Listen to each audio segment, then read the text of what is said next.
Hello everybody and welcome back to the channel. Today we're going to be going over yet another really busted leader pass civ, Theodora. It really seems that the leader pass civs are hit or miss. Either they're amazing, Age of Steam Victoria, Yongla, Theodora, or they're kind of mid. Woo, was it Conquer, Chin, Sundiata? But let's talk about Theodora. Is she better than Basil, or is she just as busted as Basil? Well, let's find out. Yet again, before I like to start, I just want to thank everybody who is checking out and subbing to the channel. I am only less than 200 subs away from our 2K sub goal, and we'll probably hit it before the end of the year. I'm expecting to hit it before November. And if that happens, that means we've doubled the size of this channel in less than a year, which is, to me, just absolutely insane and amazing. Thanks for putting up with all the pauses in my content. Because my health has been improving and the school semester has started and I don't have as much work right now, content is going to start resuming. And all of this is thanks to your support and help. If it wasn't for you guys, I wouldn't be able to do this at all.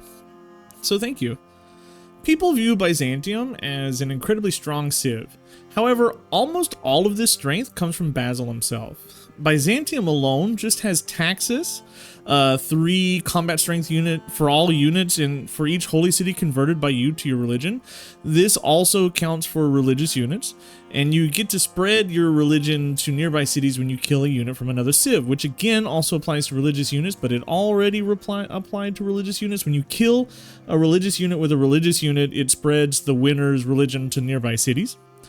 And finally, you get +1 Great Prophet points, and that's pretty fantastic. Any bonus to Great Prophets is pretty good. So this is all clearly obviously planned with Basil in mind. The only thing that is strong on its own is perhaps the Prophet points by itself. And when people think about Byzantium, they think about Togma rushes, Crusade, and conquering the map really early. But again, that comes from Basil. This ability is good for religious victories, but we all know what we think about religious victories. They're kind of just not that fun. Byzantium also gets the Droman, which is a pretty crappy ranged quadrireme that exists only for era score, in my opinion, and the Hippodrome, which is a half-cost entertainment complex that provides extra amenities. It's +3 amenities instead of +1, and a free cav unit whenever you finish a building. I'm pretty up on this district because I have found that amenities are much more important than I had previously considered them, especially after my recent Scotland game, and the free unit though is pretty kind of useless for Theodora. So with this base kit to work off of, you really need a strong leader ability to play off of, unless you just want stronger missionaries and apostles. And luckily, Theodora has really got a strong kit. I don't know how to pronounce this, but Metanoia provides holy sites with culture equal to their adjacency bonus. Ooh boy, you also get +1 adjacency to holy sites from farms, and farms provide faith to hippodromes. So all faith bonuses in this game are strong. And Theodora probably has the best straight up faith bonus in this game, except for maybe the Kamai. Culture bonuses are also really good, because culture is the best yield that's not production in the game. Faith, is a yield, but I consider faith a currency, and it is the best currency. You get mega bonuses to both of these things. Holy sites are really easy to get adjacency for. All you really need is mountains or forests or a natural wonder, which is not as rare as you think they are. You can also double your holy site bonuses with policy cards, which is why your culture ends up rocking as well. And you can even further increase those adjacency bonuses with farms now, and farms are really great tile improvements. Even though farms are not that big for culture victories, you can build them at first and delete them later once you start getting your national parks. I mean, this is just crazy, and not to mention the fact that you can turn this faith and culture bonus into a faith culture production bonus with work ethic, which, you know, you pretty much always take and you're likely to get with your Great Prophet bonus, and the AI almost never takes work ethic because they get so many production bonuses anyway, they don't prioritize it. So your leader bonus provides both faith, culture, and production, the best yields in the game, and you're prioritizing farms, one of the best improvements in the game. You don't need that many mines because you've got crazy production. So all of this really works together to make a strong civ. So do I think Theodora is better than Basil?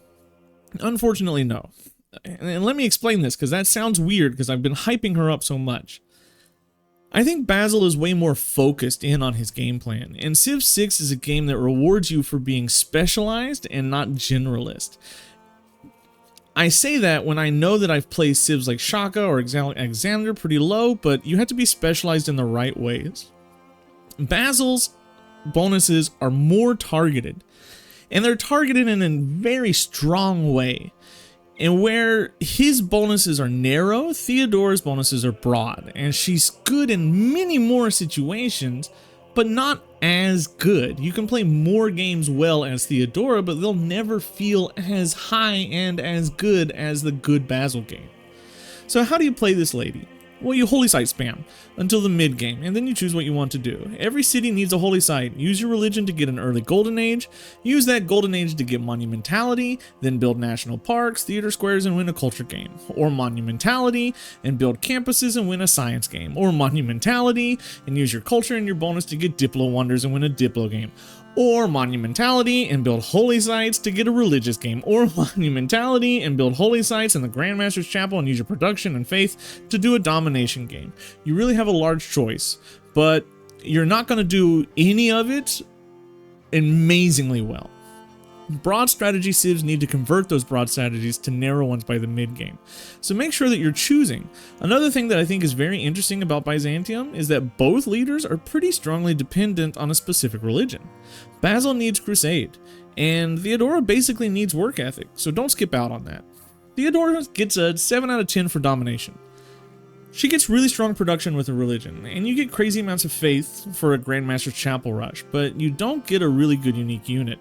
You don't get that crazy good Tagma. Only Basil gets to play with those horses. But you do get free knights, which can be okay, but remember, you're not getting the bonus to attacking cities with your cavalry. Only Basil gets that.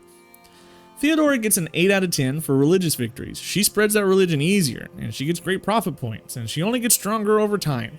But I feel that the majority of her bonuses are focused elsewhere, and you're kind of dependent on a good start, but she's probably the easiest religious victory in the game. Theodora gets 6 out of 10 to science. You don't get any direct science bonuses, but you get faith and you get production. Faith means more cities means more science, more production means more space projects. Theodora also gets a 6 out of 10 for culture. Everything that I said that applies to the science victory also applies here. Faith means more cities mean more culture means more tourism, and you can easily buy rock bands. Finally, Theodora gets 5 out of 10 for Diplo victories. Culture, production, all of this is necessary for a strong Diplo game. More faith means more city means more commercial hubs means more gold, more trade routes. You're more able to complete city-state quests. You get to those key wonders early, and you have the production to build them, just no real Diplo power bonuses to help out. Theodora is one of the strongest civs in the game, and she definitely belongs in the A tier.